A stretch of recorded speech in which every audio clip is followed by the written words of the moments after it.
रूप पहा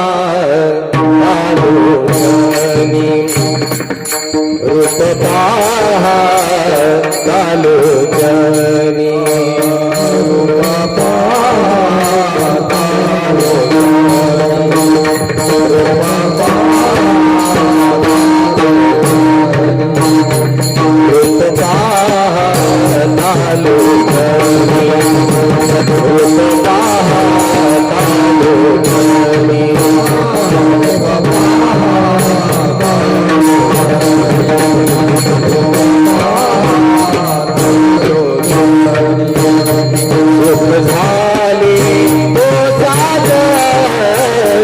सुख झाले ओ साजनी तो विठ्ठल नमवा तो विठ्ठल नमवा सुख झाले ओ साजनी सुख झाले ओ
ते प्राणी दुर्लभ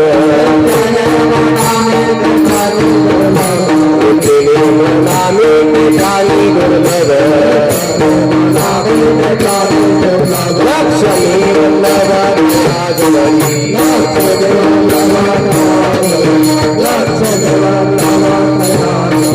नित्यनेम नामी ते प्राणी दुर्लभ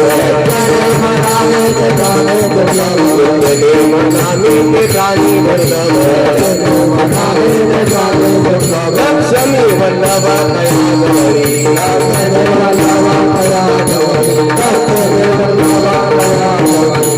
नारायण हरि नारायण हरि नारायण हरि नारायण हरि भक्ति मुक्ति चारी घरी त्यांचा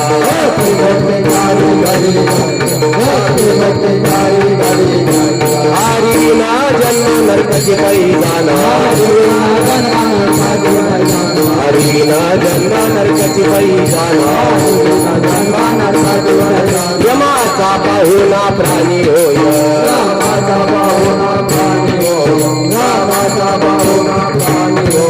हरिमुखे मना हरिमुखे मना हरिमुखे मना हरिमुखे मना पुण्याची गणना कोण करी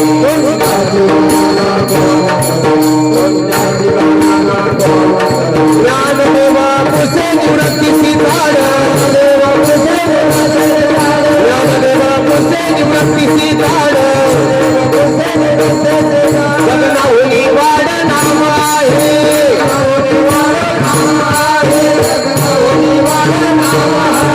हरिमुखे मना हरिमुखे मना हरिमुखे मना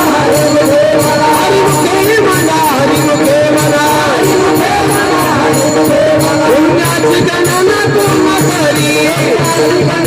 गणना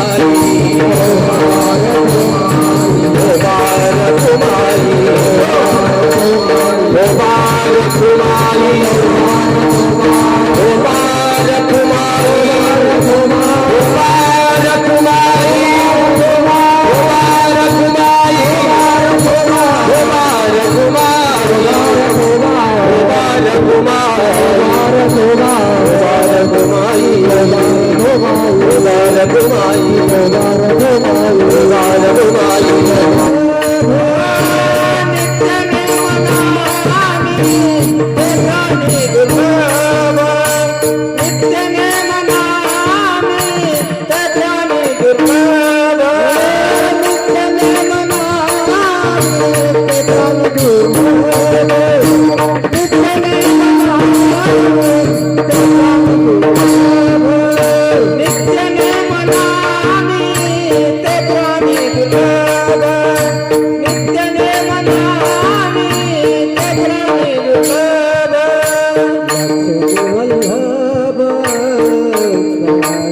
करी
नामी ते पाणी दुर्लभ लक्ष्मी वल्लभ तया जवळी नारायण हरी नारायण हरी भक्ती मुक्तिचारी घरी त्यांच्या हरिवीन जन्म नरकाची पैजाना यमाचा पाहुणा प्राणी होय हरिमुखे मना पुण्याची गणना कोण करी ज्ञानदेव पुसे निवृत्तीसी चाड गगनाहून वाड नाम आहे हरिमुखे मना पुण्याची गणना कोण करी महायोग पीठे तटे भीमरत्याम वरम पुंडरीकाय दातो मुनींद्रे समागत्य तिष्ठन्तमानंद कंदम परब्रह्मलिंगम भजे पांडुरंग करू प्रथम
पांडुरंगा करू प्रथम नमन दुसरे चरण संताचिया त्यांच्या कृपादाने कथेचा विस्तारू बाबाजी सद्गुरु दास तुका ओम ब्रह्मानंदम परम सुखदम केवलम ज्ञानमूर्तिम द्वंद्वातीतं गगन सदृश्यम तत्वमस्यादि लक्षणम एकनित्यमिमलमचलम सर्वदि साक्षीभूतम भावातीतं त्रिगुणरहितं सद्गुरुं तं नमामि नमो ज्ञानेश्वरा नमो ज्ञानेश्वरा नमो ज्ञानेश्वरा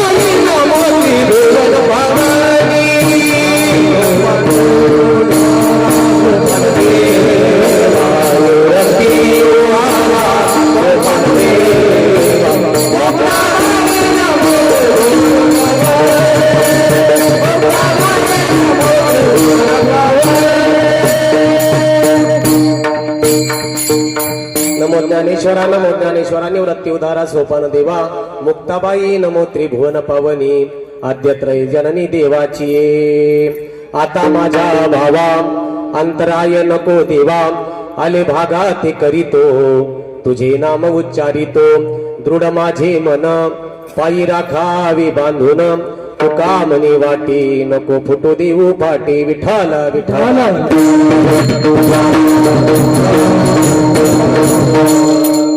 शरण शरण हनुमंता शरण शरण हनुमंता तुम्हारो राम दूता तुम्हारो राम दूता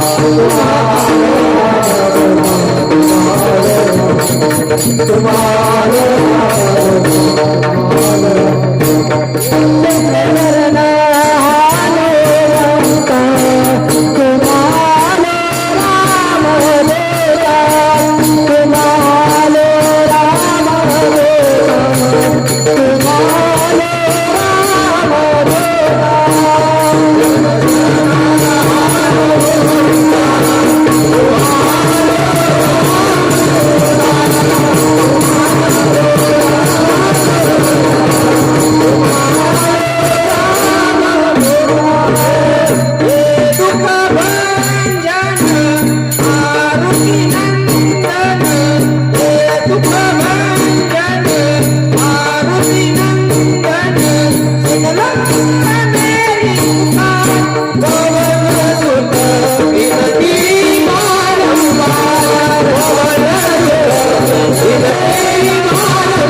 नित्य नेम नामे ते प्राणी दुर्लभ लक्ष्मी वल्लभ तयाजवळी नारायण हरी भक्ती मुक्तीचारी घरी त्यांच्या प्रस्तुत स्थळी प्राप्त सेवेकरता निवडलेला भंग माऊली महावैष्णव ज्ञानोपराय यांच्या हरिपाठ या प्रकरणातील 22व्या क्रमांकाचा हा भंग आजच्या या आपल्या सप्ताहाच्या प्रथम दिवसाच्या सेवेकरता निवडलेला आहे.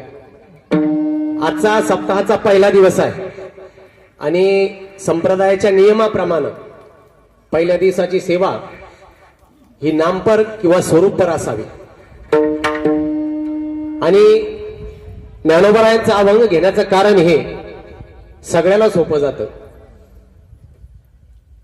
बोलणारालाही सोपं जातं. तसं हरिपाठ प्रकरणातील जे अभंग आहेत बोलण्यासाठी अति उच्च कोटीचे आहेत, पण आपल्या सर्वांच्या पाठातला अभंग आणि नामपर प्रकरणातील अभंग असावा म्हणून आजच्या या सेवेकरता हा अभंग निवडलेला आहे. विठ्ठल विठ्ठल.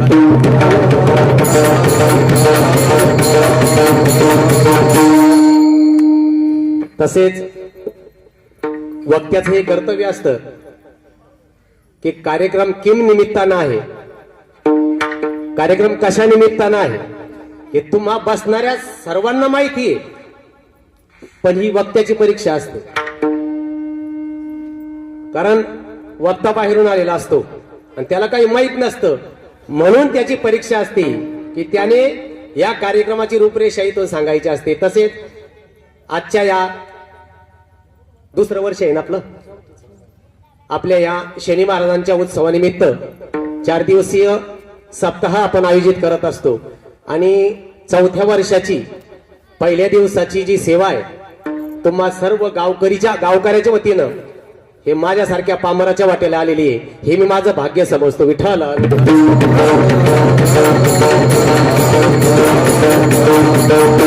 मायबापांना आपलं जे हे तीर्थक्षेत्र आहे,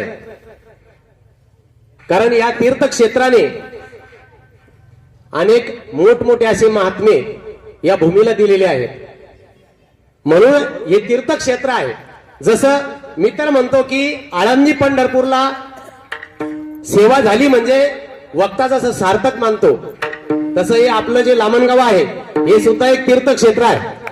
मी माझं भाग्य समजतो की या तीर्थक्षेत्रामध्ये मला सेवा करण्याचा योग आला, हे माझं भाग्य आहे मायबापानं. कारण या गावामध्ये आपण जर विचार केला की काव्यतीर्थ वेदांत वाचस्पती अण्णा या भूमीमध्ये जन्माला आलेले. मायबापांनो तुम्हाला ऐकायला वाईट वाटल, कारण अण्णाला महाराष्ट्रानं किंवा जगानं जेवढं उचललं तेवढं आपल्याला उचलता नाही आलं, म्हणून असे महात्मे जन्माला येतात, त्यांचं कार्य करतात. म्हणून पहा तुम्ही तुकोबाराय सांगतात की जन्माला आल्यानंतर पाठीमागं काय राहिलं पाहिजे? उत्तमाची रे कीर्ती मागे, उत्तमाची रे कीर्ती मागे,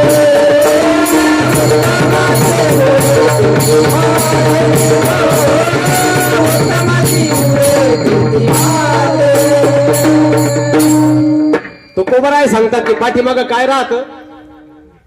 पाठीमागं काय राहतं? कीर्ती राहिली पाहिजे पाठीमागं, बरं का? कीर्ती कशी असली पाहिजे? उत्तम कीर्ती म्हणजे ज्ञानोबा तुकोबारायनं सांगायचं काय? उत्तम कीर्ती कशाला म्हणतात? चंद्र सूर्य असेपर्यंतची टिकती त्याला उत्तम कीर्ती म्हणतात. आपल्याला आपल्या आजोबाचं नाव विचारलं तर सांगता येत नाही मायबापांना. 750, 350, 450, 5000, 10,000 वर्ष झाले तरी सुद्धा ते आपल्या आठवण येते. याचं कारण काय? तर त्यांनी जी धर्माची पताका आहे ती खांद्यावर घेऊन धर्म शेवटच्या माणसापर्यंत कसं जाईल याच्याकरता ज्यांनी कार्य केलं त्याची कीर्ती मागे उरत असते. गेले दिगंबर ईश्वरानी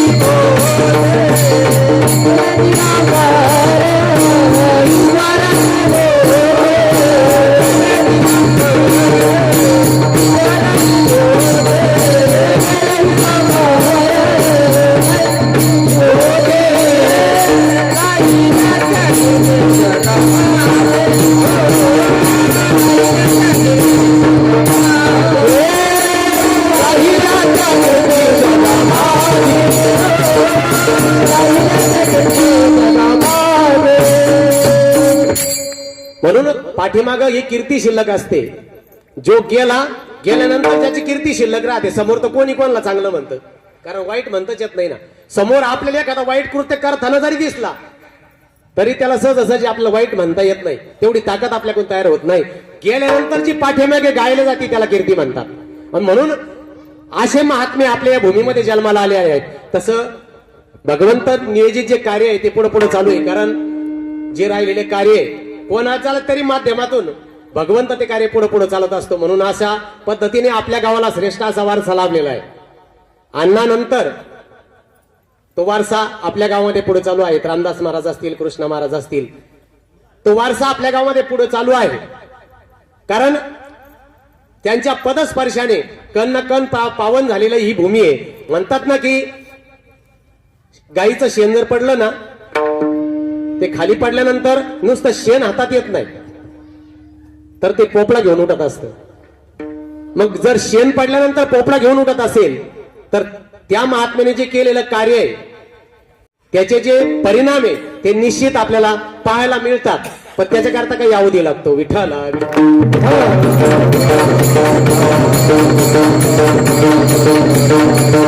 तसेच आजच्या या कार्यक्रमासाठी मृदंगाचार्य अभिषेक महाराज आहेत, नाथा मामा आहे, अवतडे मामा आहे, अंबादास महाराज आहे.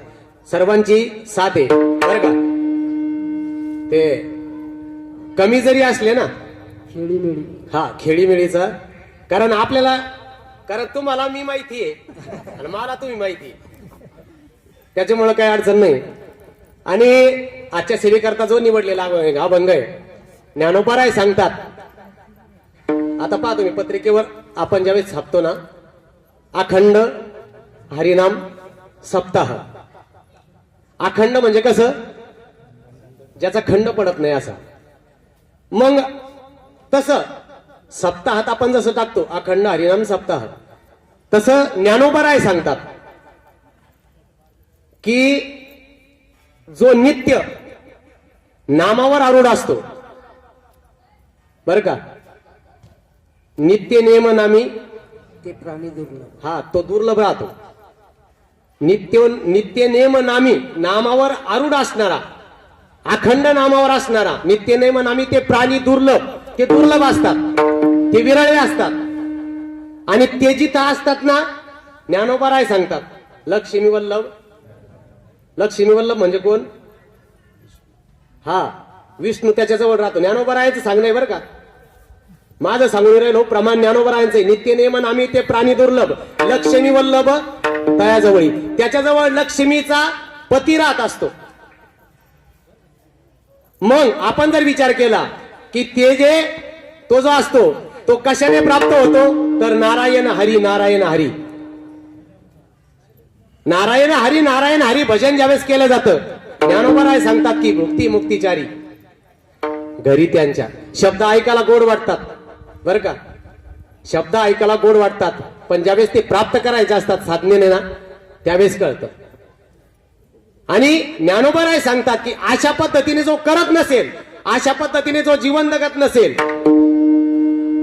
माझं म्हणणं नाही हरिविन जन्म नरकाची पै जाना आणि यमाचा पाहुणा प्राणी होय. आता हे तुम्हाला मी भावार्थ सांगतोय, कारण हरिविन जन्म सांगितला आणि हरीची ओळख किती जणाला आहे, जो हरी सांगितला ना ती हरीची ओळख किती जणाला आहे. आणि ज्ञानोबाराय सांगतात की तो जर कळाला नसेल तर यमाचा पाहुणा प्राणी होय. आणि मग तुम्हाला जर याच्यातून सुटायचं असेल, तुम्हाला जर याच्यातून सुटायचं असेल तर ज्ञानोबारायांनी सिद्धांत सांगितला. ज्ञानदेव म्हणे गगनाहुनी वाढ नाम आहे. काय सांगितलं, जे गगनाहुनी वाढ नाम आहे ते नामाचं चिंतन आपल्याकडून ज्यावेळेस घडणार आहे त्यावेळेस आपल्या जीवनाची इति कर्तव्यता आपल्याला प्राप्त होणार आहे. कारण हा जन्म आपल्याला सहज मिळाला नाही मायबापांनो. हा जो मनुष्य जन्म आपल्याला मिळाला ना, तो मिळाला पण कळाला का नाही हे सगळ्यात मोठं कोड आहे. जन्म सगळ्यांना मिळाला, भगवंतानं इत्यमूत आपल्याला सर्व इंद्रिय देऊन पूर्ण देह आता सुशोभित दिला, पण तो देह ज्याच्या करता भगवंताने दिला तो त्याच्या करता आपण वापरतोय का?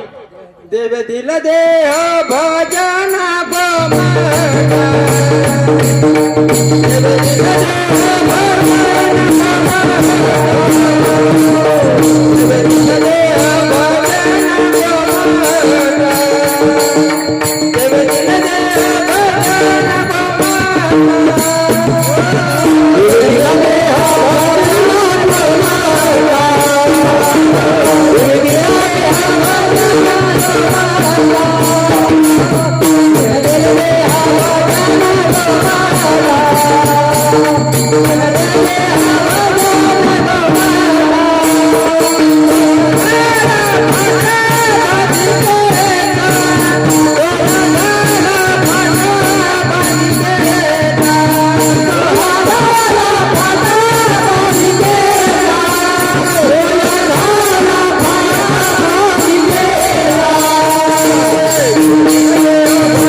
भगवंताने तो देह आपल्याला कशा करता जर दिला असेल तर तो भजनाकरता दिलेला आहे, पण तरी सुद्धा आपल्याला तो अजूनही मी सांगतो कळाला नाही.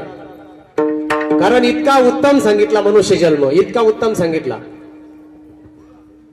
संत सांगतात हा मनुष्य जन्म प्राप्त झाल्यानंतर नर आपली करणी करे तो नर का नारायण होय.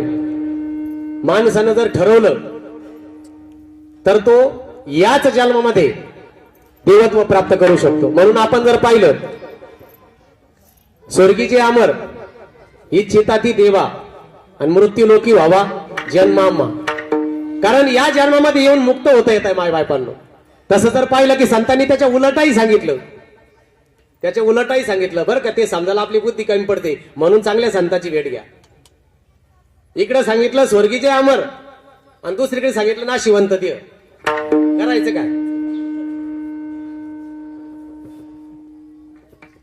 त्याच्याकरता चांगल्या संतांची भेट घ्या. आणि म्हणून जर आपण विचार केला की ते समजून घेण्याकरता, कारण आपण जन्माला येण्याच्या अगोदर भगवत स्वरूपावर आपण एकरूप होतो, पण त्याचा जो आपल्याला विसर पडलेला आहे, भगवंताचा आपल्याला जो विसर पडला, ते विसर पडला, ज्याचा विसर पडला त्याची आठवण करून देण्याची जागा म्हणजे कीर्तन.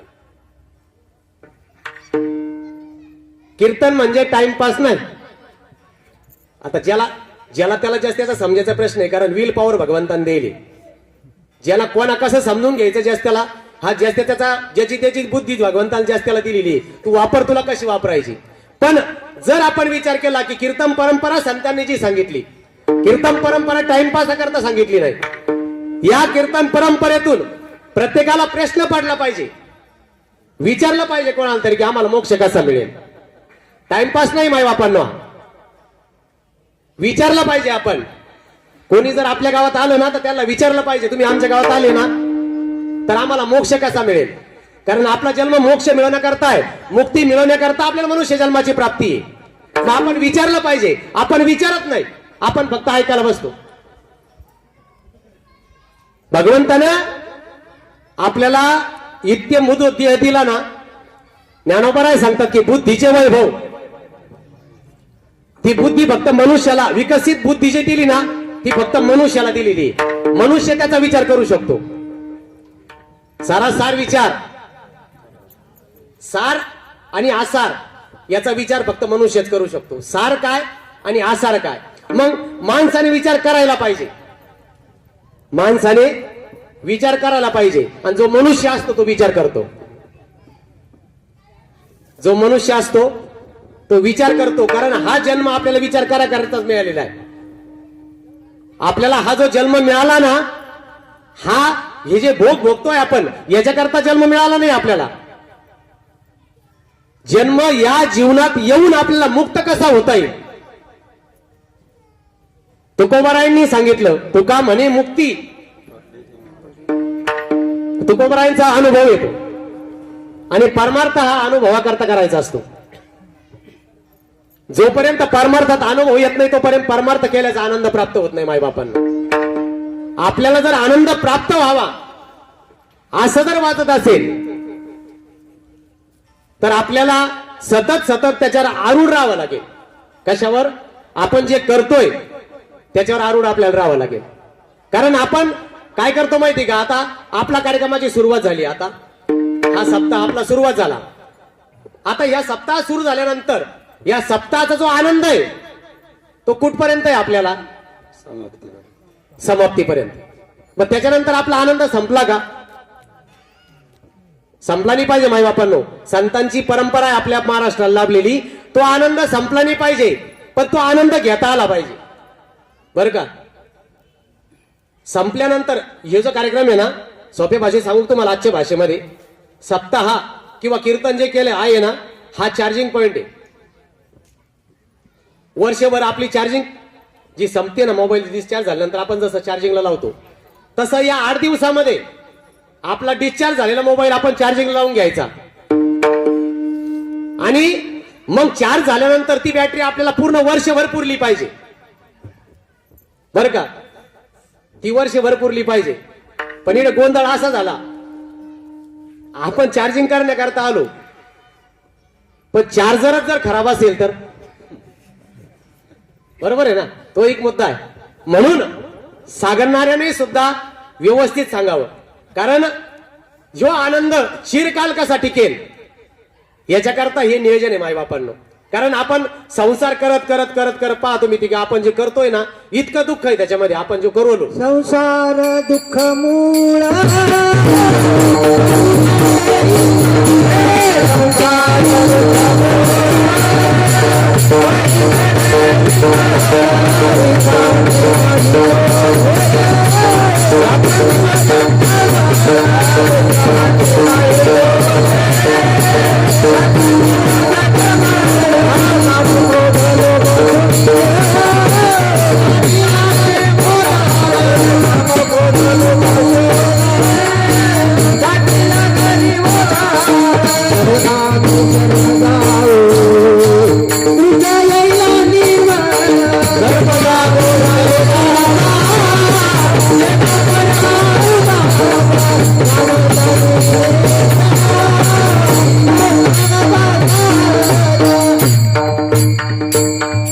हे सुद्धा संतांनी सांगावं. आपण एवढं दुःख आहे आपल्याला, तुम्ही पहा, तरी सुद्धा करायचं काम रोजचं चालूच आहे आपलं. संतांनी सांगितलं की ज्याचं मूळच दुःख रूप आहे तो करून करून आपण शेवटी थकून जायले, पण तरी सुद्धा करायची अपेक्षा संपली का? अहो पुढे जाऊन सांगतो तुम्हाला. सगळं उभं केलं, ज्यांच्याकरता उभं केलं त्यांनी लात मारली, तरी सुद्धा सोडला का? तरी सुद्धा सोडला का? नाही सुद्धा.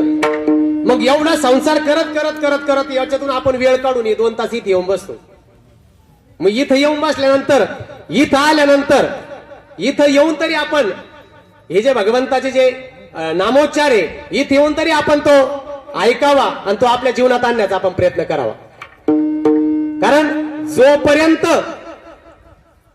नाम साधना आपल्या जीवनात येत नाही तोपर्यंत आपण ज्याच्या शोधात आहे ना सापडूच शकत नाही, सापडूच शकत नाही. ज्या आनंदाची प्राप्ती करण्याकरता आपली धावपळ चालली, सगळ्यांची धावपळ आनंदाच्या प्राप्ती करताय. प्रत्येकाला वाटतं मला आनंद प्राप्त झाला पाहिजे, प्रत्येकाची धावपळ आहे. पण जिथं दुःख आहे तिथं आपण आनंद शोधण्याचा प्रयत्न करतोय. संसार दुःख रूप आहे. या संसार नगरी बाजार भरण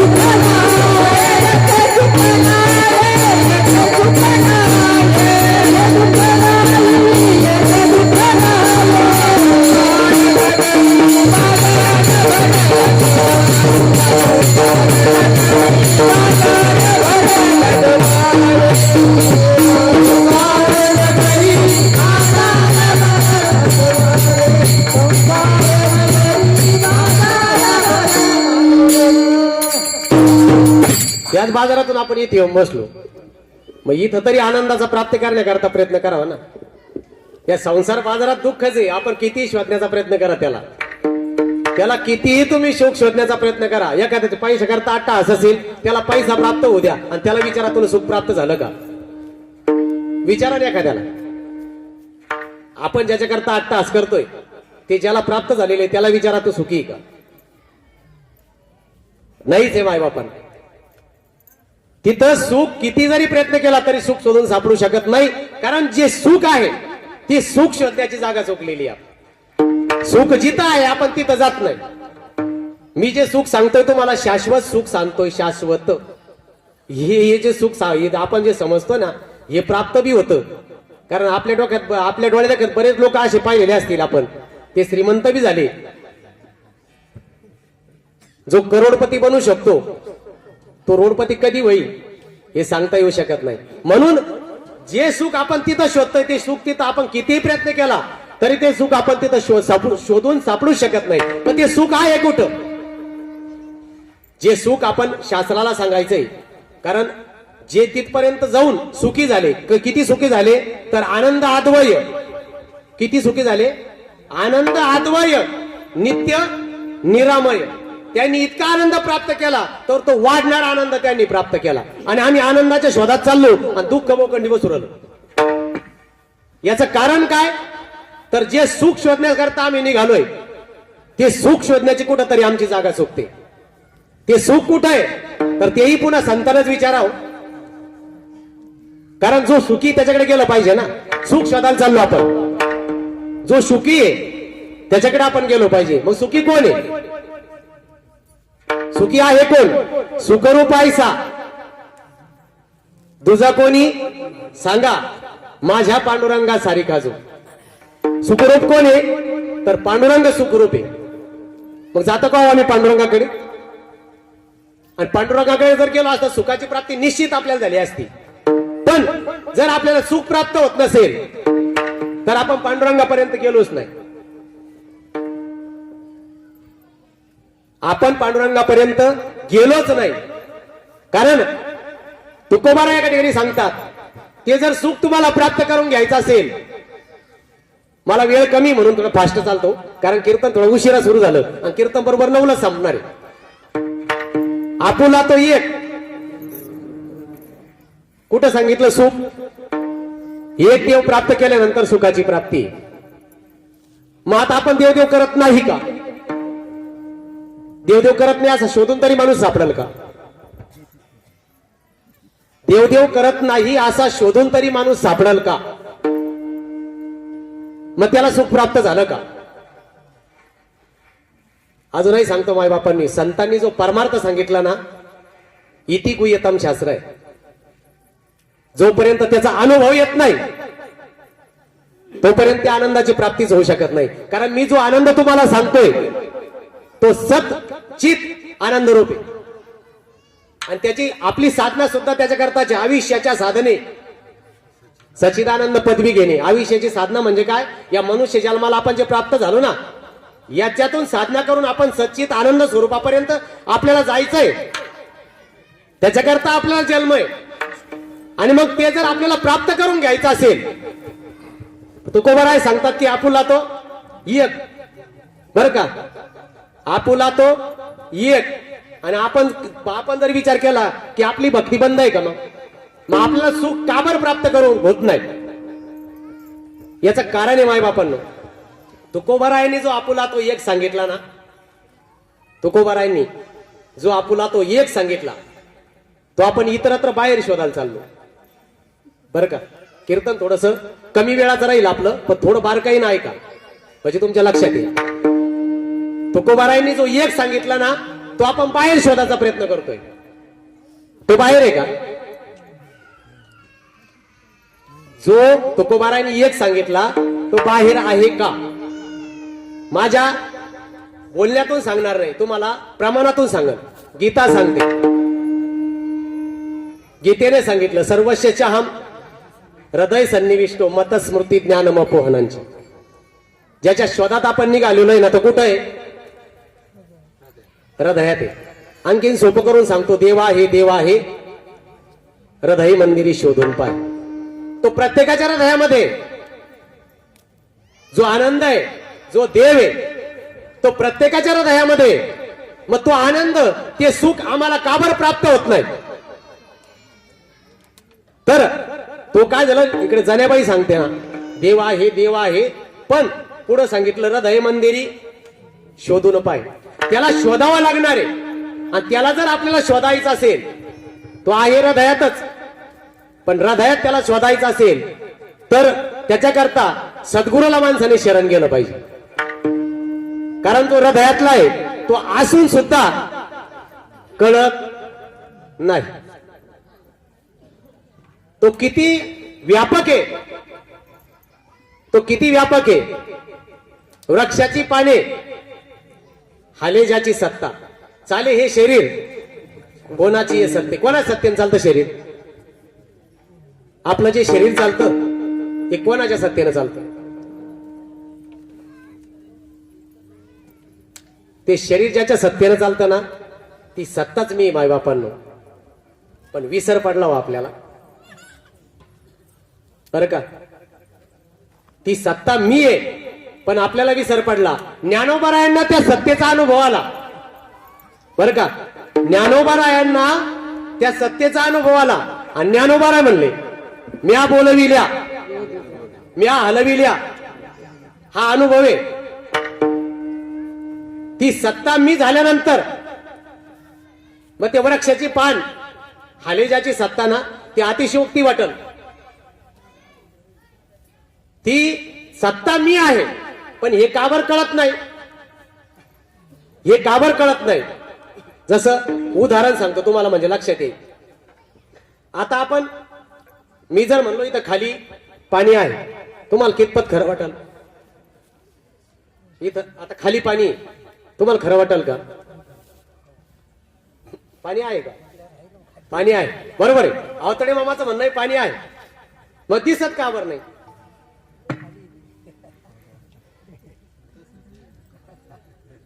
हे दिसत का बरं नाही? पाणी आहे, दिसत का बरं नाही? तर याचं कारण आहे, याच्यावर, या पाण्यावर आहे ना, वरती माती आहे, त्याच्या खाली मुरुम आहे, त्याच्या खाली दगड आहे. हे ज्यावेळेस बाजूला केले जातं त्यावेळेस ते पाणी, आता ते बी पुन्हा प्रश्न आहे, पाणी ज्यावेळेस विहीर खणतो ना, एखादा विहीर खाल्ल्यानंतर ज्यावेळेस पाणी दिसलं का, तो काय म्हणतो?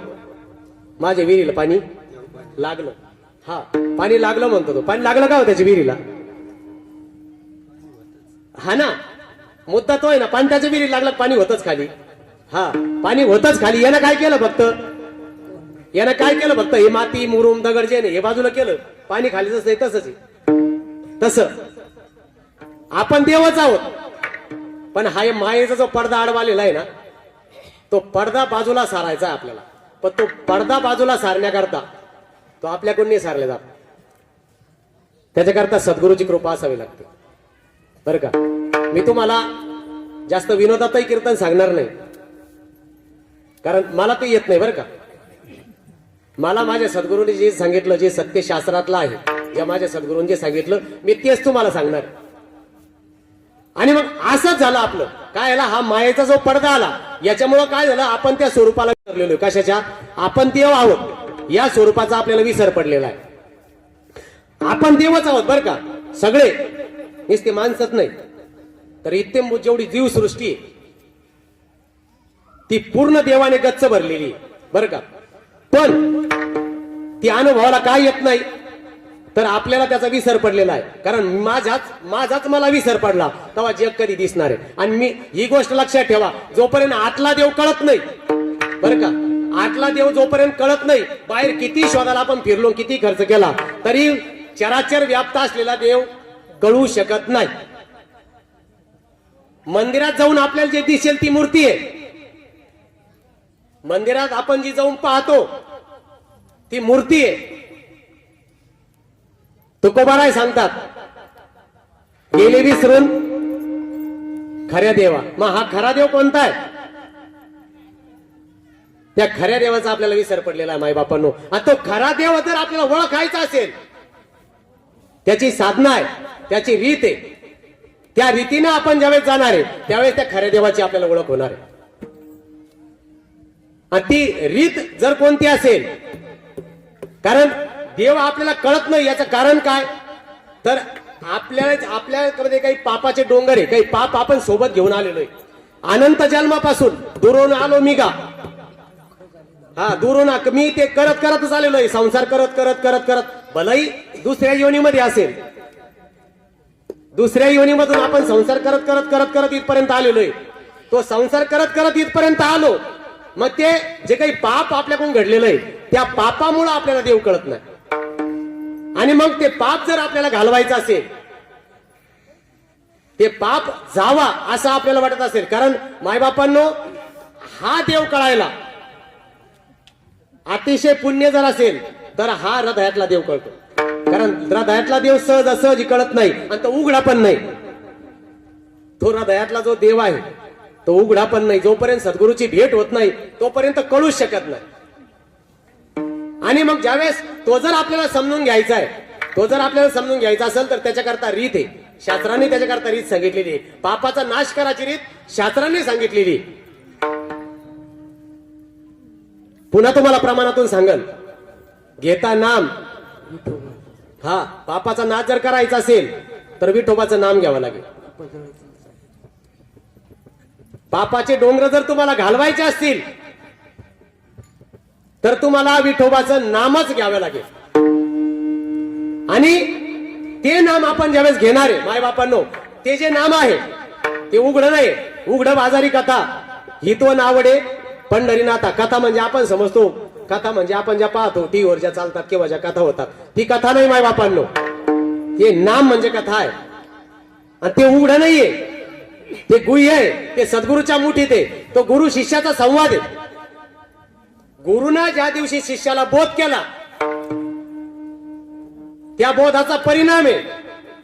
बोधपुत्र निर्माण झाला जेव्हा, ममता माता निर्मळ गेली तेव्हा, भक्ती बहीण धावणी आली गावा, आता सर्वांनी कैसी करू किंवा, बोधपुत्र निर्माण झाला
संतांचे जे प्रमाण आहे ना, थोडस बारकाईने त्याचा विचार करा मायबापा.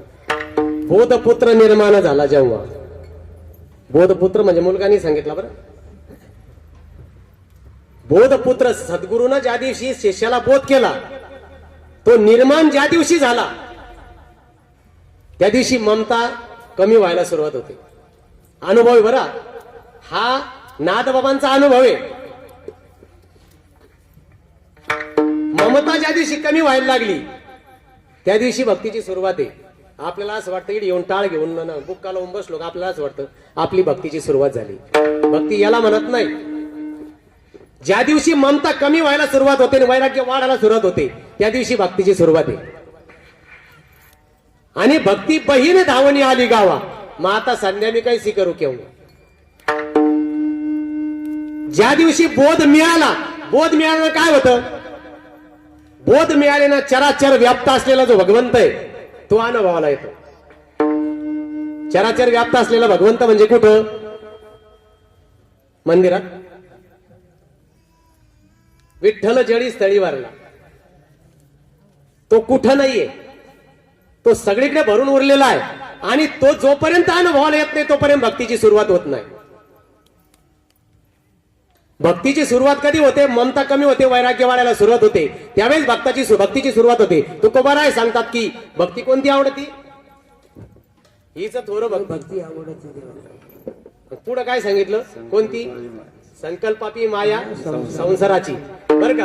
आता संसारी म्हणलं ना, संसारी म्हणलं तर आपल्याला असं वाटतं बायका मुलं हे जे का हा संसार आहे. हा संसार तर आहे, पण संतांना शास्त्रांना जो संसार सांगायचा आहे तो खरा संसार जर कोणता असेल तर तो जन्म मरणाचा आहे.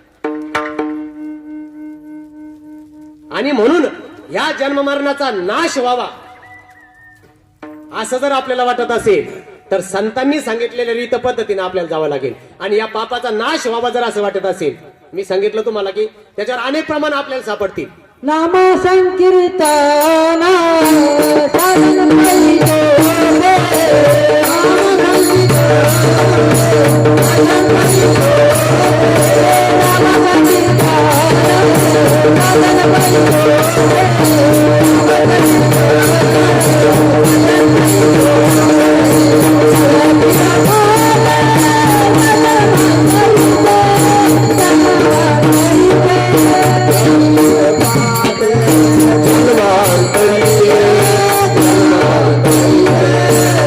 नाम संकीर्तन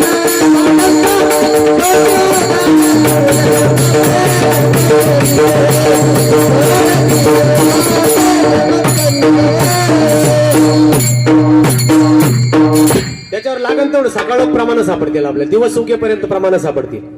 जर पापाचा नाश करायचा असेल तर त्याच्याकरता एक आणि एकच साधन सांगितलं, नाम. आणि ते नाम असं आहे, आणखीन पुढे जाऊन सांगतो. सकाळाशी येते. हा, या कलियुगामध्ये जर उद्धार करायचा असेल तर श्रेष्ठ साधन सांगितलं, नामचिंतन. आणि नामचिंतनाने त्या पापाचा नाश होतो. पण बरं का, नामचिंतन प्राप्त झाल्यानंतर पापाचा नाश होतो, पण नामचिंतन प्राप्त झालं, प्राप्त झाल्यानंतर परत एक उदाहरण सांगतो म्हणजे तुमच्या लक्षात येईल. एक जण रस्त्याने चालला होता. चालत चालत चालत रस्त्याने जात असताना त्याला पुढून एक साधू महाराज येताना दिसले. त्या साधू महाराजांनी त्याची भेट झाली. त्यानं साधू महाराजाचं दर्शन घेतलं आणि साधू महाराजांनी काय केलं, त्याला एक तुकडा दिला. असा एक तुकडा दिला आणि तो तुकडा देऊन सांगितलं का हा जो तुकडा आहे ना, तो याला लोखंडाला जर लावलं तर त्या लोखंडाचं सोनं होईल. याने काय केलं, तो तुकडा सोबत घेतला, सोबत घेऊन घरी गेला. बरं का, घरी गेला. घरी गेल्यानंतर तो तुकडा व्यवस्थित असा चांगल्या स्वच्छ अशा कागदात बांधला आणि लोखंडाची पेटीत ठेवला. म्हणजे अर्ध निर्ध कळालं तुम्हाला, है ना? तो तुकडा होता परिसाचा. आणि परिसाचं काम काय, लोखंडाला लागलं म्हणजे त्याचं सोनं करणं. पण यानं काय केलं बहादारानं, कागदात बांधला आणि तो तुकडा आहे परिसाचा, तो कागदात बांधला. तसं आपलं काय झालं माहिती का, आपण देवच आहे पण हा पडदा घेऊन आपण बसलो. मी अजय, मी हा, मी स्वाम्या, मी गोमा, हे मी घेऊन बसलो. मी तो नाही ना, मी तो नाहीये. मी कोण आहे? ज्याचा कधीच नाश होत नाही तो मी. बर का, ज्याचा कधीच नाश होत नाही तो मी. पण झालं काय, आपण यात याला मी समजायला लागल्यामुळं आपण म्हणतो ते गेले. आपण काय म्हणतो, ते गेले. गेले का होते जे आपण ज्याला गेलो म्हणतो. बरं का, आपण ऐकलं असेल बरेच वेळेस, पण मला पुढं झालंच आहे थोडस म्हणून सांगतो. आपण म्हणतो गेलं, एखादा गेला. आता ते गेले म्हणले तर ते पडेले. ज्याला आपण गेलं म्हणतो ते तर पडेले ना, मग गेलं कसं म्हणता येईल त्याला? आपण त्याला समजा आजय जो पडलेला आता गेला समजा यातून आत्मने म्हणून आपण त्याला आजय समजवलो, तो आता पडेल ना, मग त्याला गेला कसं म्हणता येईल? मायबापांनो त्याच्यातून जे गेलं ना तो मी होतो. पण याची ओळख आपल्याला नसले मग आपण काय म्हणतो, ते गेले. तो जो आहे तो येतही नाही आणि जातही नाही. येतं आणि जातं काय, असं बरंच येते. हे एवढंच वाटतं आपल्याला नसतं, पण असं लय लांबून आलो आपण. आता ही पुन्हा शेवटची पाळी आहे आपल्याला. मला वेळ कमी त्याच्यामुळे प्रमाण घेत नाही, थोडं फटाफटा चाललो मी. शेवटचीच पाळी आपल्याला पुन्हा आता ही बी. आणि याच्यानंतर बी आपली गती आपल्या हातात आहे. आता आपल्याला कसं करायचंय ते शेवटची पाळी. एक मनुष्य जन्म आणि चुकली या वर्म फेरा म्हणजे कुठला असं एवढं घेतला जन्म मारण्याचा नाही. 84 लक्ष योनीचा आहे. 84 लक्ष योनीचा फेरा आहे. आणि त्याच्यात बी पुढे जाऊन सांगतो आणखी संत सांगतात एक योनी. हा त्याच्यात बी कोटी कोटी आहे. त्याच्यातून सुटत नाही. म्हणून आता प्राप्त झाला. आता तरी समजून घ्या. आणि ते समजून घेण्याकरता जी साधना आहे ते नामच साधन सांगितलं. आणि ते नामच साधन ज्यावेळेस प्राप्त होतं नुसतं प्राप्त होऊन बी चालत नाही तर ते नित्य कायमचं असलं पाहिजे. अभंगाचं पहिलं चरण. नित्याने मना मी प्राणी ते तुला.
नित्याने नित्य नियमन आम्ही ते प्राणी दुर्लभ. आणि असं नित्य नियमन करणार आहे ना तो त्या आनंदाला प्राप्त होतो माई बापांनो. पण ज्ञानोबा राय सांगतात की ते सगळेच तिथपर्यंत जाऊ शकत नाही. ते दुर्लभ आहे. बऱ्याच गोष्टी शास्त्राने दुर्लभ सांगितल्या त्याच्यात ही सगळ्यात शेवटची ती दुर्लभच येते. 4 गोष्टी विशेष करून शास्त्राने दुर्लभ सांगितल्या. मनुष्यत्व, मुमुक्षत्व, संत भेट. आणि संत भेट झाल्यानंतर बी संत भेट ती फळाला जी शाश्वती नाही. मनुष्य जन्म प्राप्त होत नाही तो प्राप्त झाला. संत भेट होत नाही पण कीर्तनाप्रती अशी समजून चालू आपल्याला झाली. हे दोन्ही आपल्याला प्राप्त झाल्या. पण संत भेट झाल्यानंतर ती फळाला येईल याची शाश्वती नाही. ती तर दुर्लभता आहे. कारण बऱ्याच लोकांना संतांची संगत मिळाली. जर आपण पाठीमागे जाऊन चरित्रामध्ये पाहिलं तर बरेचसे लोक संतांसोबत राहिले पण तरी सुद्धा पूर्णत्वाला प्राप्त झाले का? तुकोबाराय सोबत किती जण होते? फक्त 14 टाळकरी होते ना. 14 बी थोडेसेच पुढे आले. निळोबाराय असे थोडेसेच पुढे आले. म्हणून नित्य नियमानं जो केले जातं आणि नित्य नियमानं जो करतो तो दुर्लभ सांगितला. आणि जो नित्य नियमानं करणार आहे, जो नित्य नियमानं नामस्यंदन करणार आहे, ज्ञानोबा राय सांगतात की त्याच्याजवळ भगवान विष्णूचं वास्तव्य आहे. पण तो विरळा आहे. मग जर आपण हे ऐकलं, आपल्याला जर असं वाटत असेल की मलाही तिथपर्यंत चालायचंय, मलाही त्या पदापर्यंत पोहोचायचंय, मला बी त्या आनंदापर्यंत जायचंय, मग त्याकरता मला काय करायचंय? मलाही काहीतरी करावं असं वाटतं ना. मला बी तिथपर्यंत जायचंय, मला बी तो आनंद प्राप्त व्हावा मलाही वाटतंय. मग काय करायचंय? तर अभंगाचं दुसरं चरण. नारायण हरी नारायण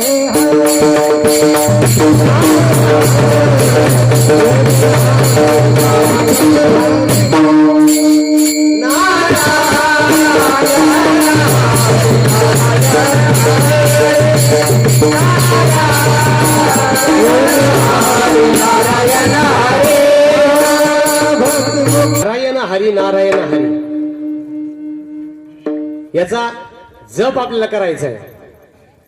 पण बरं का, बऱ्याच ठिकाणी वेगवेगळे जप सांगितले बरं का. कुठं रामकृष्ण सांगितला, कुठं विठ्ठल विठ्ठल सांगितलं, कुठं श्री विठ्ठल विठ्ठल सांगितलं, कुठं वासुदेव वासुदेव सांगितलं. मग नेमकं करायचं काय? तर हे संतांची खुबी आहे. याला संतांच्या भाषेमध्ये ज्ञानोबाची तो संतांची मेघ म्हणतात. त्यांनी काय केलं ते सांगितलं, पण त्याच्यावर झाकण टाकलं, आवरण टाकलं. ते आवरण ज्याला काढता आलं ना तो तिथपर्यंत पोहोचतो. म्हणून भजन सांगितलं तुम्ही, हे भजन आपल्याला करायचंच आहे, हे भजन आपण करणारच आहे.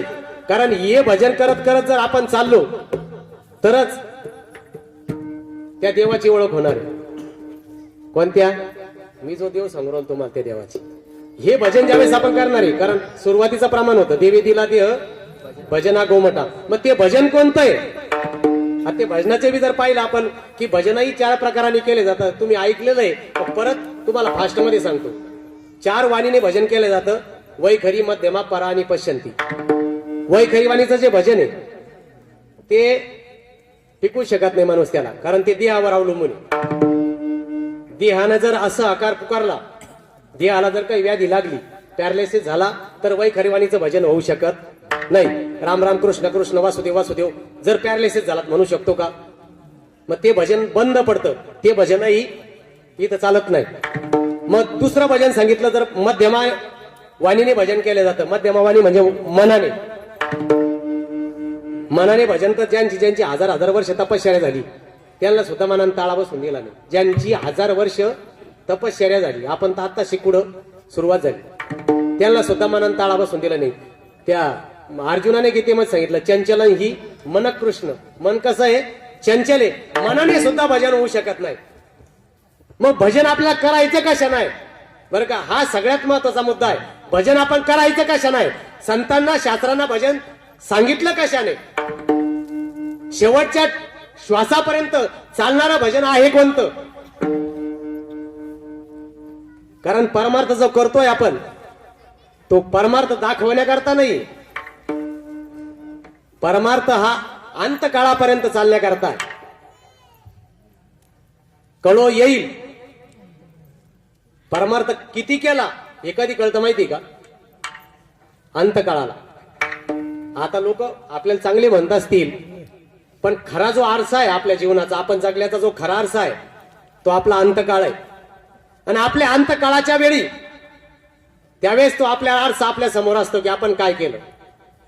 म्हणून तिथपर्यंत आपल्याला जर चालत असेल, अंतकाळापर्यंत भजन चालावं असं जर आपल्याला वाटत असेल, तुम्ही पहा, एखाद्याला जर काही आजार झाला आणि त्याचे पूर्ण इंद्रिय बंद पडले, सगळे इंद्रिय जरी त्याचे बंद पडलेले असतील, पण तरी सुद्धा त्याची एक गोष्ट चालू असते.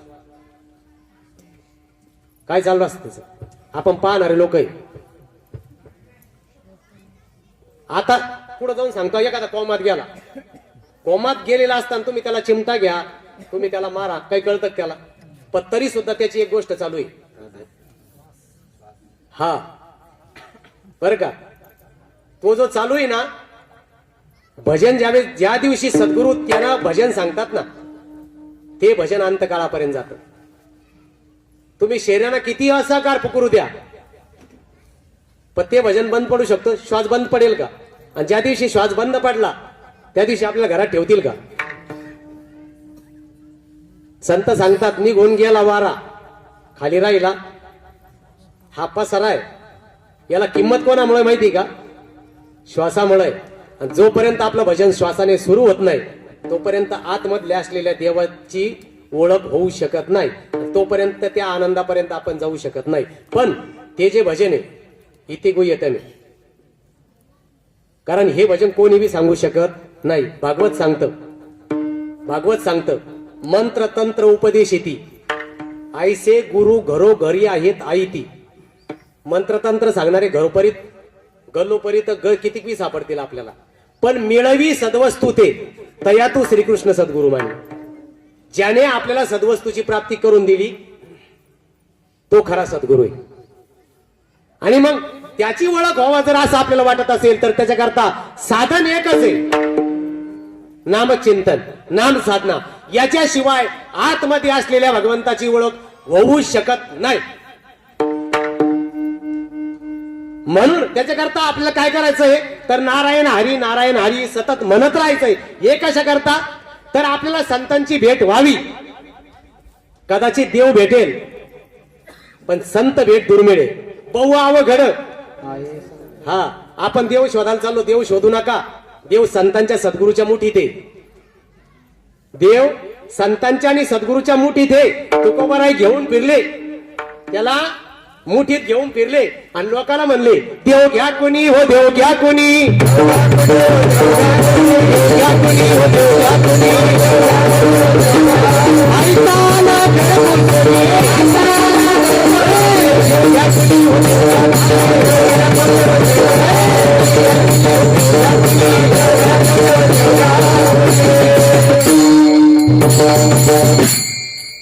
घेऊन फिरले का नाही तुकोबाराय?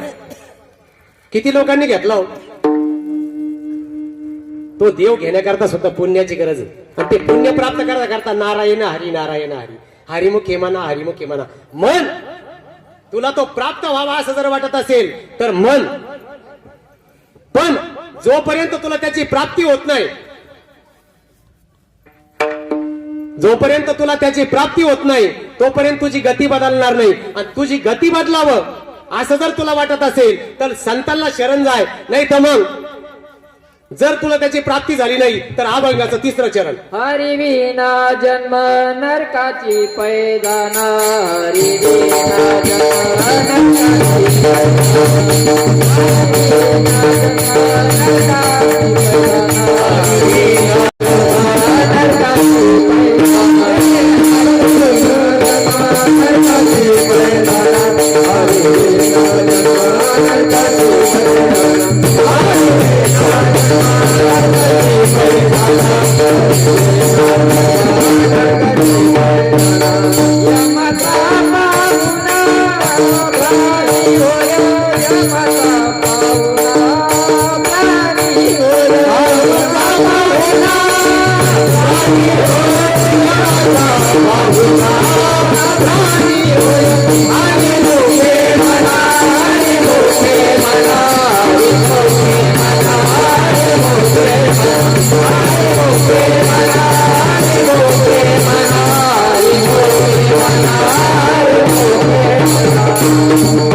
हरिविन जन्म नरकाची पै जाना.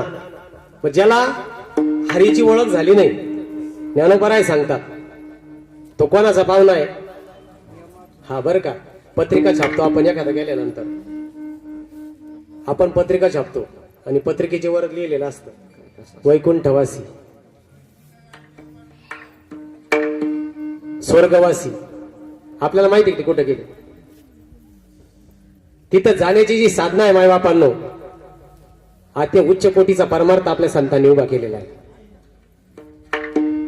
शास्त्र सांगतं आपल्या या देहाला 9 द्वार आहे. किती आहे? 9 द्वारे पुरी देही गीता सांगते.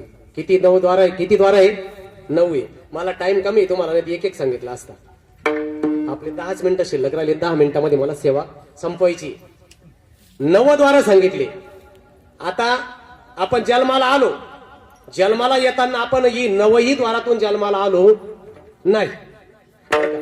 तुम्हाला कदाचित तुम्ही ऐकलं नाही ऐकलं, पण आज थोडं बारकाईनं ऐका.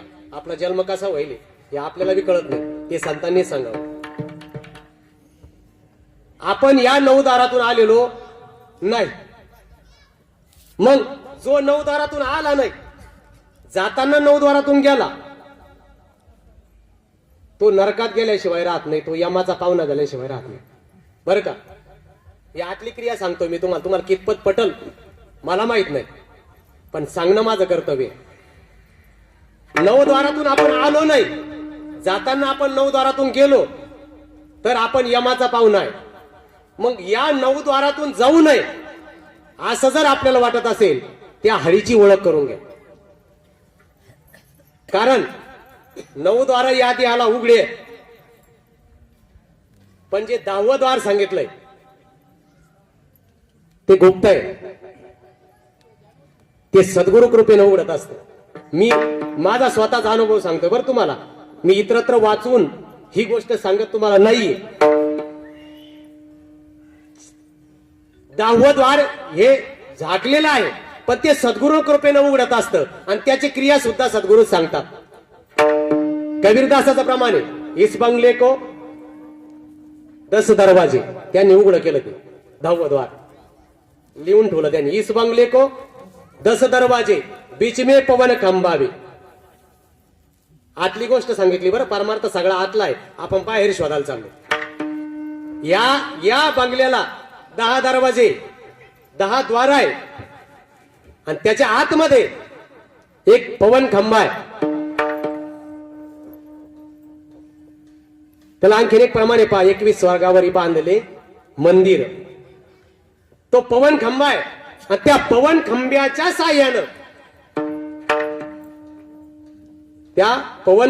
साह्यानं तो जो देव आहे, मी आता इतका टायमाचा 1 तासापासून तुम्हाला जो देव सांगतोय ना, तो देव बारकाईनं ऐका थोडं. आपल्या जीवनातली रोजची क्रिया आहे पण कळत नाही. तो देव आहे त्या पवन खांब्यावर 21,600 वेळा आतमध्ये जातो आणि बाहेर येतो. बीच में पवन खंबावे आवत जावत कोवी नहीं देखे यह बडा अचंबावे. तो जो देव आहे तो या देहामध्ये 24 तासामध्ये 21,600 वेळा आतमध्ये जातो आणि बाहेर येतो. फक्त आपलं काम काय माहिती का? लय सोपं आहे. संताला शरण जा, लय सोपं आहे. आपलं काम काय माहिती का? फक्त आवत जावत कोई नाही देखे. आपल्याला फक्त लक्ष ठेवायचं आहे त्याच्यावर. आणखीन एक प्रमाण सांगतो मग तुमच्या आणखीन लक्षात येईल. लक्ष लक्षोनी अंतरी तोच वारकरी पंढरीचा. प्रमाण माझं नाही, संतांचं आहे. लक्ष लक्षोनी अंतरी पंढरपुरीने सांगितलं. लक्ष लक्षणी अंतरी तोच वारकरी पंढरीचा. म्हणून जोपर्यंत आपण आतमध्ये जात नाही तोपर्यंत ही गोष्ट आपल्याला शक्य होऊ शकत नाही. आणि शास्त्राने ती गोष्ट सांगितलेली आहे. 10व्या द्वारातून माणूस जाऊ शकतो, जातो. संत त्याच मार्गाने आले, त्याच मार्गाने गेले, म्हणून ते संत पदाला प्राप्त झाले.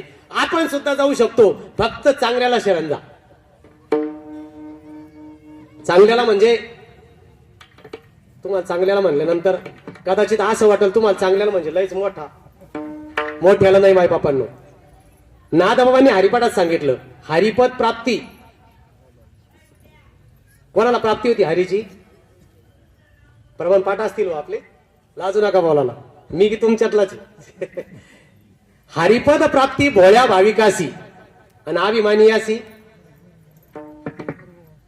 मग हरीची प्राप्ती कोणाला होते?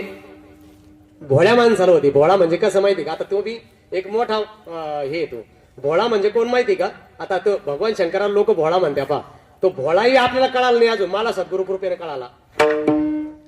तो भोळा म्हणजे आपण काय म्हणतो, कोणा काही मागायला आलं का त्याला देऊन टाकलं त्याला आपण भोळा म्हणतो. भोळा त्याला नाही म्हणत. या देहात राहून जो देहापासून अलिप्त राहतो तो भोळा आहे. आणि म्हणून हरिविन जन्म नरकाची पै जाणार. कारण आपण त्या हरीला सोबत घेऊन आलेलोय पण त्याचा आपल्याला विसर पडला. आणखीन तुम्हाला एक 5 मिनिटांमध्ये मुद्दा क्लिअर करतो. आता हा हरी, हा जो मुद्दा आला, राम, कृष्ण आणि हरी हे 3 शब्द आहे. मी आता तुम्हाला प्रश्न करणार आहे, त्याचं उत्तर 2 मिनिटात तुम्ही द्या, आपण शेवा संपवू त्याची. आता प्रभू रामचंद्र कधीचे? राम आणि कृष्ण आणि हरी हे 3 पाहणार आहे आपण. प्रभू रामचंद्र कधीचे? सतयुगातले. त्याच्या अगोदर कृतयुगामध्ये प्रल्हाद, सतयुगामध्ये प्रभू रामचंद्र सतयुगातले. प्रभू रामचंद्राच्या वडिलाचं नाव काय? दशरथ. त्यांच्या आईचं नाव काय? कौशल्या. त्यांच्या भावाचं नाव काय? हे सगळं आपल्याला माहिती. आता पहा बरं का तुम्ही, राम झाले दशरथाचा मुलगा, सतयुगात जन्माला आले. नंतर भगवान श्रीकृष्ण कधी जन्माला आले? द्वापार युगामध्ये. भगवान श्रीकृष्णाच्या आई वडिलाचं नाव वसुदेव देवकी.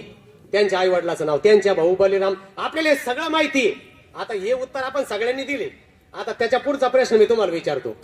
जसं रामाचे आई वडील, कृष्णाचे आई वडील, मला हरीच्या आई वडिलाचा पत्ता सांगा. मला सापडला नाही अजून, तुम्हाला माहित असला तर मला सांगा. हरीच्या आई वडिलाचा पत्ता सांगा. नाही माहिती ना? आता भेद तर नाहीच आहे ना, हरिहरात भेद नाहीच आहे, पण तो जो हरी आहे त्या हरीची ओळख सांगा. मग आता जाऊ द्या, आपल्याला बी काही सांगता येणार नाही. मग आता आपल्या कोणाला सांगता येणार नाही, मग एक काम करू, आपण ज्ञानेश्वर महाराजाला विचारू ना. हरिपाठातलं प्रमाणे हो, लय सोपं आहे खरं. तुम्हाला सांगतो मी, हरिपाठ एवढा मोठं, तुम्ही काहीच वाचायची गरज नाही. हरिपाठ जर कळाला नाही ना, हरीची ओळख सांगितली तिथं. एक हरी, एक हरी, आत्मा आत्मा, बर का. जसा राम दशरथाचा, कृष्ण वसुदेवाचा, तसा जो हरी ना तो हरी आत्मा आहे. कोण आहे? आत्मा आहे. तो कुठं आहे?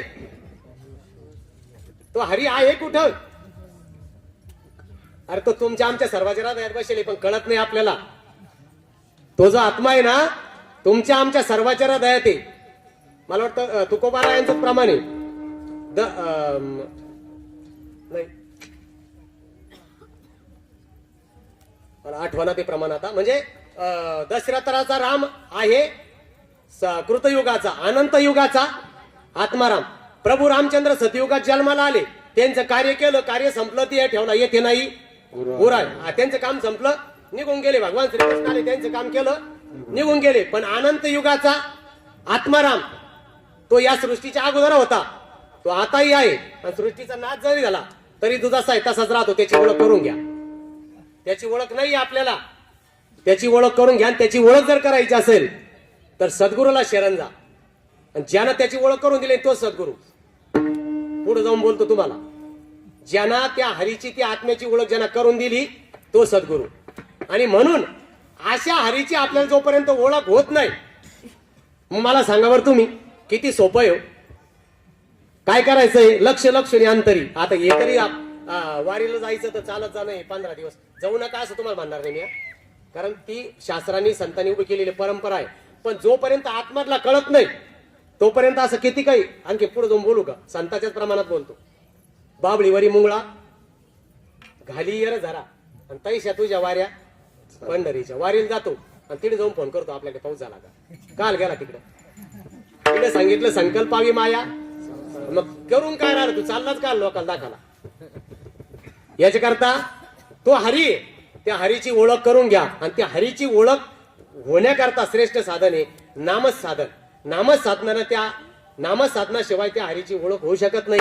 ते नामच साधन सद्गुरूच्या मुठीत आहे. म्हणून जो आपला टाइम पण इथं संपलेला आहे, कारण बोलण्यासारखं खूप आहे, बोलावंसंही खूप वाटतं, कारण तुम्ही सर्व परिचित आहे आणि तुमच्यासमोर बोलण्याची एक वेगळी मजा आहे. बोलावंसं खूप वाटतं, पण जेवणानंतर ज्यांना भुका लागल्या ते म्हणते किती टाइम लावून धरतो आता. बाकी तिकडचं आपल्याला काही अडचण नाही, आपण अजून 10 मिनिटं काय 10 मिनिटं काही अडचण नाही आपल्याला. म्हणून आपल्याला तो हरी कळावं. जर आपण पाहिलं की तो हरी काढण्याकरता इतकी मोठी परंपरा जर आपण पाहिलं की भारतामध्ये गुरु शिष्याचा जर आपण विचार केला, तुम्ही शास्त्र वाचा, जेवढे जेवढे श्रेष्ठ असे राजे झाले, जेवढे जेवढे अवतार झाले, जेवढे जेवढे संत ऋषी झाले, त्यांनी सद्गुरु चरणावर लोटांगण घातलेलं आहे. लोटांगण म्हणजे आपण असं नाही बरं का, लोटांगण म्हणलं की आपण एखाद्याला जर म्हणलं सद्गुरु चरणावर नतमस्तक झालं पाहिजे तर तो लगेच जातो साष्टांग दंडवत करतो. त्याला नाही म्हणत मायबापांना, कारण तुकोबारायाचाच एक अभंग आहे, माझ्या विठोबाचा आपणच देव, आपणच येऊ. फक्त काय झालं तेवढा विसर पडलेला आपल्याला. आता विसर पडल्यामुळं, तो विसर पडला म्हणून थोर हानी झालेली आपल्याला. आपल्याला कळून नाही आपलं किती नुकसान झालं. विसरली तया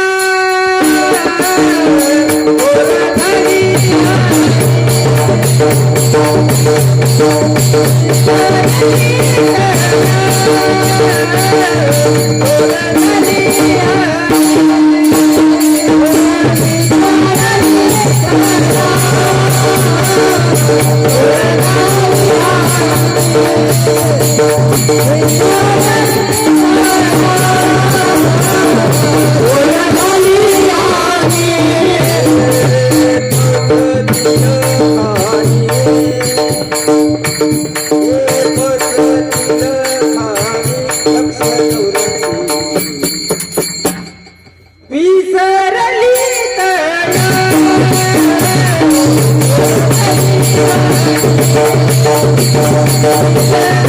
हे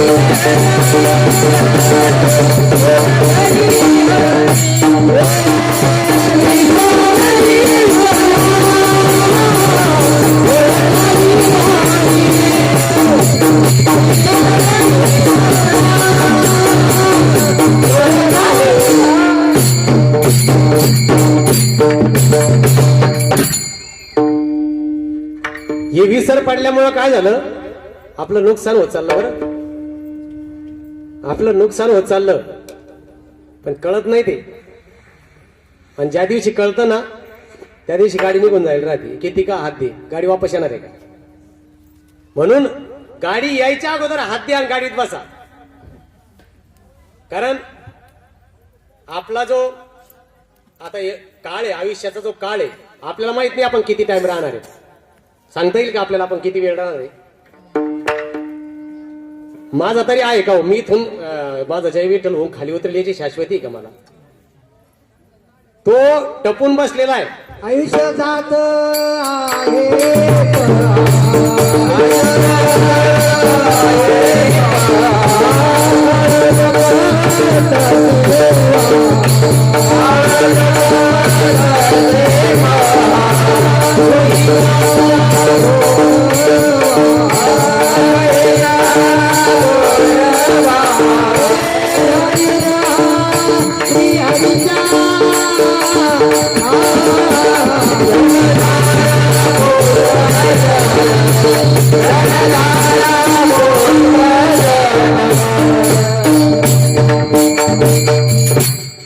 आयुष्य चाललं आपला निघून, आपल्या हल्ली कळून अजून आपण वाढदिवस साजरे करतो.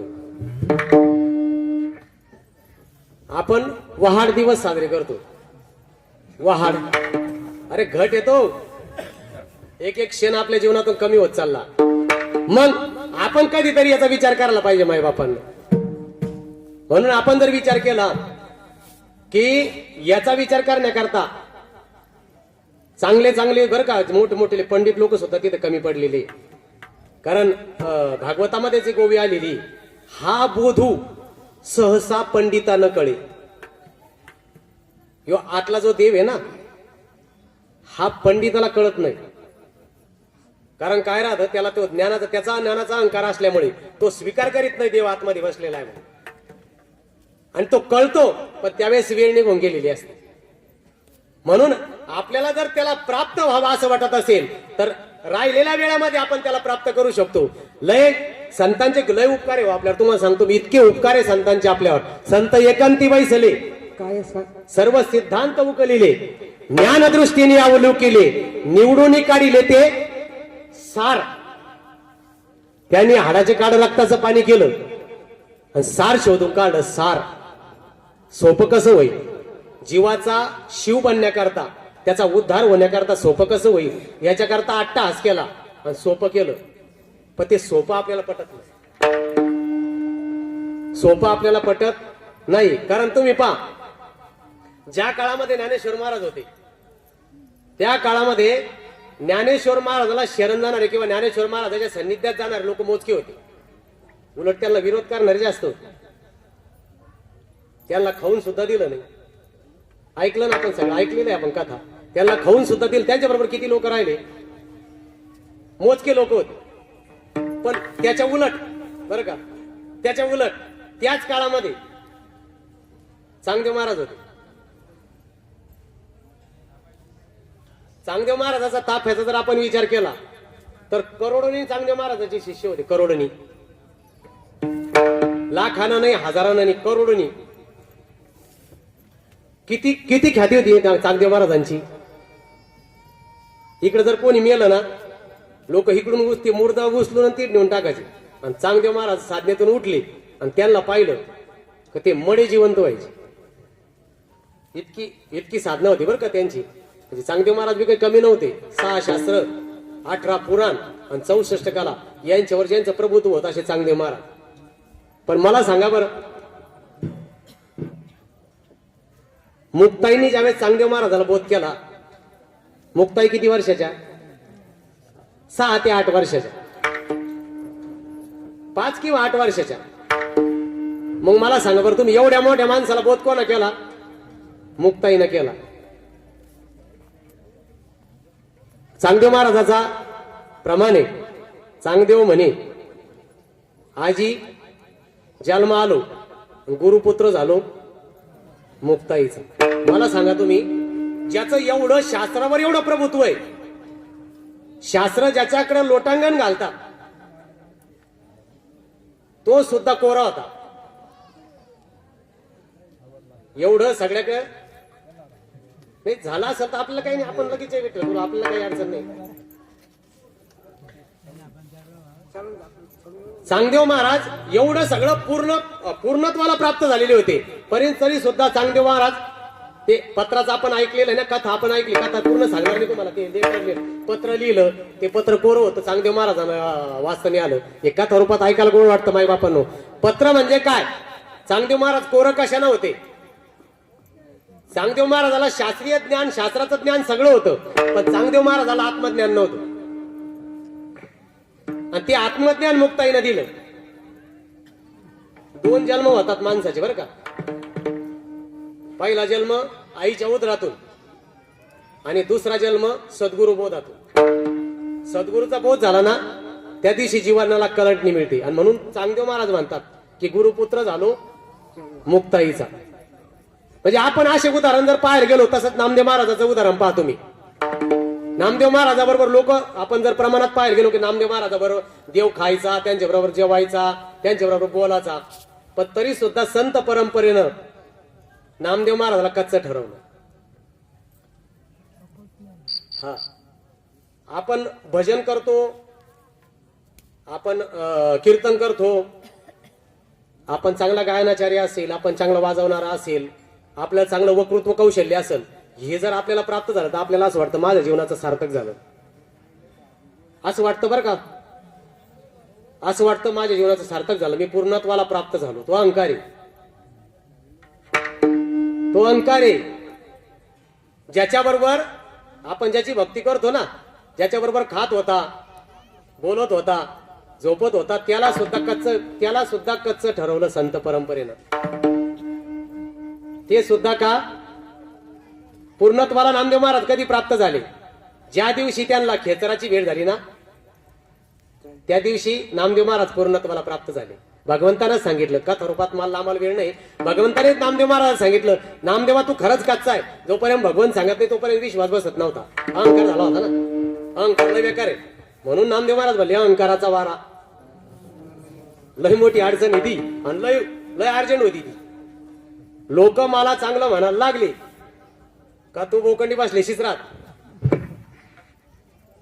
म्हणून आपण जर विचार केला, तुम्ही पहा संतांचा जर विचार केला, जे संत ज्यांची आज जय जयकार होतो ते संत पहा तुम्ही. जेव्हा जिवंत असताना ज्या काळात ते जगले, त्या काळात पुत्र सुद्धा त्यांना चांगलं म्हणलं. त्यांच्या आसपासचे काही 2-5 लोकांनी त्यांना समजून घेतलं, समजली, ज्यांना समजले त्याच लोकांनी त्यांना डोक्यावर घेतलं. एरवी जोपर्यंत जिवंत होते, आता जगद्गुरु तुकाराम महाराज की जय म्हणतो आपण, पण जोपर्यंत होते तोपर्यंत तुक्याशिवाय कोण आवाज दिला नाही. आणि त्यांना त्याच्या गोष्टीत काही वाईट वाटलं का? संतांना त्या बरं ताकद का कमी होती का हो संतांकडे? करील ते काय, अख्खी सत्ता त्यांच्या ताब्यात होती, पण तरी सुद्धा ते ताटीचे अभंग आहे बा, ते लय महत्वाचे. परमार्थ करणार ताटीचे अभंग आणि नाथबाबांचं चिरंजीव पद, ह्या 2 गोष्टी साधकाच्या जीवनात असाव्या. चिरंजीव पद चांगलं बारकाईनं वाचा, चिरंजीव पद आणि ताटीचे अभंग. विश्व रागे झाले वन्नी संती चक्री, विश्व आग जरी झालं तरी संतांना पाणी होऊन राहावं. म्हणून त्यांच्या त्या काळामध्ये आपण जर विचार केला की अनंत त्रास संतांनी सहन केला, पण तरी सुद्धा तो त्रास त्यांना त्रास वाटला नाही, कारण त्यांनी त्रास ज्याला होतो ना त्याचा नाश केला. आपण त्याला धरून बसेल. त्रास कशाला आहे आणि कशामुळे होतो? तर हा जो त्रास आहे हा देहामुळे, देह मी आहे याच्यामुळे हा सगळा त्रास आहे. आणि संत मी देह नसून मी आत्मा आहे या गोष्टीवरती आरूढ झाले होते, म्हणून त्यांना या गोष्टीचं दुःख नव्हतं. म्हणून आपण जर विचार केला की ते जर आपल्याला समजून घ्यायचं असेल तर तो हरी जो सांगितला, आणि मी तुम्हाला एक हरी आत्मा ज्ञानोबा राय सांगताय, एक हरी आत्मा. आणि तो आत्मा जोपर्यंत आपल्या अनुभवाला येत नाही, आता तो बरेच लोक आत्मा पाहायला निघाले, त्यांची समज येते. आत्मा दिसत नसतो, आत्मा ही अनुभवण्याची गोष्ट आहे. आणि मग तो आत्मा ज्या दिवशी अनुभवाला येतो, तो अनुभवाला आल्यानंतर आहे ना, ज्ञानोबा राय सांगताय पुन्हा, अनंत रूपी अनंत वेशी. हा, जिकडं पाहिलं तिकडे तोच दिसतो, जिकडं पाहिलं तिकडे तोच दिसतो. लाजले गे माये आता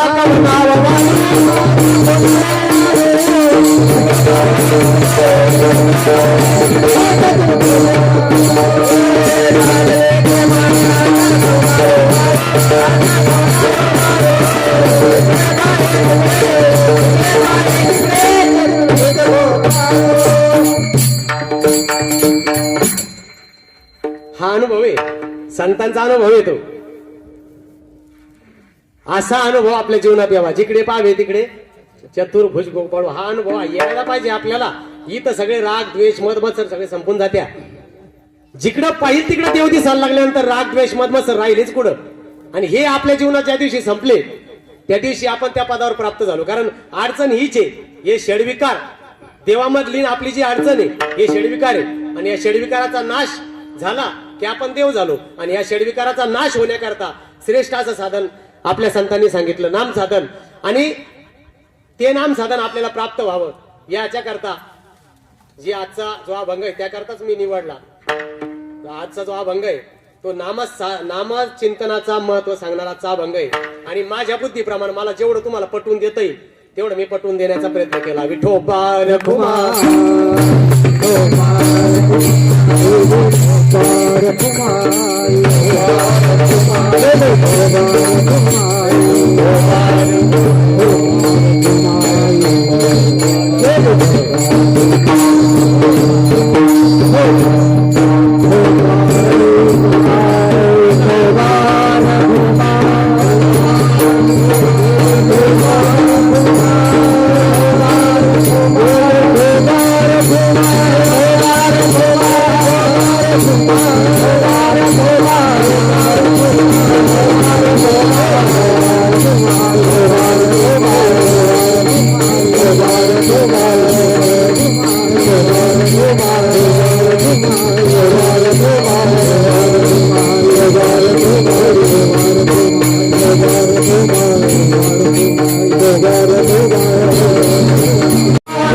मायबापांनो, हाजबी जो सन्मान केला जातो ना,